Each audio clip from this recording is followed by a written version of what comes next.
Madame Appéré, si vous me permettez, ce qui est formidable, c'est que sur les transports comme sur le reste, vous avez tout bien fait. Et pourtant, quand j'ai interpellé votre vice-président aux mobilités à la métropole, il a reconnu lui-même qu'il y a moins de voitures sur la rocade et il y a plus de bouchons. Aujourd'hui, c'est une réalité vécue par les Rennaises et les Rennais, par les métropolitains. La ville est en train de s'asphyxier, Madame Appéré. Donc non, vous n'avez pas tout bien fait. En 2001, j'ai proposé l'armement de la police municipale. Vous ne l'avez pas proposé, Monsieur Compagnon, en 2020, souvenez-vous. Mais je vais finir ma phrase parce que nous ne sommes pas au conseil municipal et vous n'avez pas la police de la parole.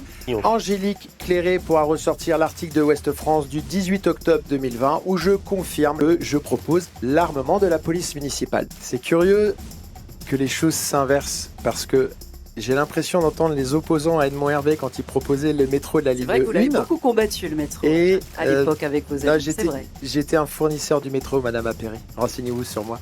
On connaît une augmentation importante des prix des logements. Effectivement, 51% d'augmentation dans l'ancien en 10 ans. Aujourd'hui, des classes moyennes qui quittent la ville. Le logement, en fait, c'est le grand échec de ces 2 derniers mandats. Très important quand on parle de sécurité parce que pendant tout le mandat, on a entendu que la police municipale n'était pas une police d'interpellation.